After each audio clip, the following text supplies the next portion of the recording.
Hello friends, வணக்கம் and welcome back to my channel. இன்றைக்கி நம்ம வீடியோவில் என்ன ரெசிபி பார்க்க போகிறோன்னா, கருப்பு உளுந்தும் கருப்பட்டியும் வச்சு ஒரு ஹெல்த்தியான உளுந்தங்களி ரெசிபி எப்படி செய்கிறன்றதை பார்க்கலாம். ஃபஸ்ட்டு அதுக்கு ஒரு பேனில் நம்ம எடுத்து வச்சுருக்க உளுந்தை மீடியம் ஃப்ளேமில் வச்சு நல்லா செவக்க வறுத்து எடுத்துக்கலாம்.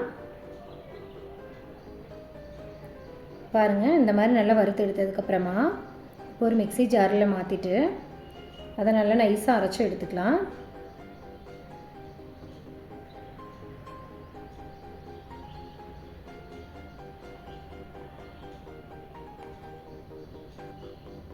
இந்த மாதிரி ஒரு நல்ல நைஸான பவுடராக அரைச்சி எடுத்துட்டதுக்கப்புறம் இப்போது கருப்பட்டியை நல்லா தட்டி போட்டு கொஞ்சமாக தண்ணி ஊற்றி அதை நல்லா கரைச்சி எடுத்துக்கலாம். இப்போது கருப்பட்டி தண்ணியை நல்லா வடிகட்டி வச்சுக்கலாம்.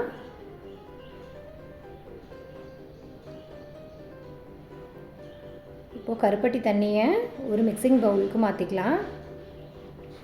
அது கூடவே நம்ம அரைச்சி வச்சுருக்க மாவையும் சேர்த்துக்கலாம். இப்போ கை வச்சுட்டு நல்லா கலந்து விட்டுக்கலாம். இந்த மாதிரி ரொம்ப கெட்டியான பதத்துக்கு வந்துருந்ததுன்னா தேவையான அளவு கொஞ்சம் தண்ணி சேர்த்துட்டு ஒரு இட்லி மாவு பதத்துக்கு நல்லா கரைச்சி விட்டுக்கோங்க. இந்த பதம் ஓகே. அடுத்ததாக ஒரு பேனில் நம்ம கரைச்சி வச்சுருக்க மாவை எடுத்து ஊற்றிக்கலாம். அப்புறமா நல்லா கைவிடாமல் கிளறிட்டே இருக்கணும். இப்போது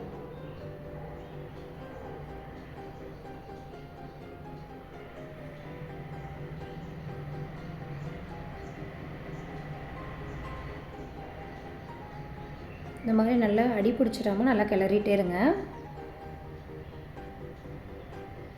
பாருங்கள், இந்த ஸ்டேஜில் இப்போ நம்ம நெய் சேர்த்துக்கலாம்.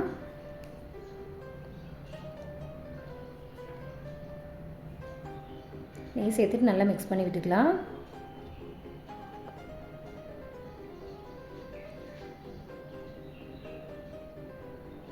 இப்போ திரும்பவும் கூட கொஞ்சம் நெய் சேர்த்துக்கலாம்.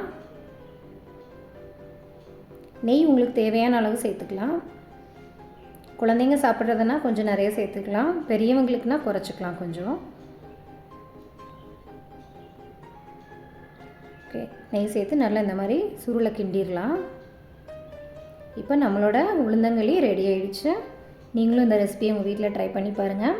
இந்த வீடியோ உங்களுக்கு பிடிச்சிருந்தா லைக் பண்ணுங்கள், ஷேர் பண்ணுங்கள், நம்மளோட சேனலை சப்ஸ்கிரைப் பண்ணுங்கள். பாய்.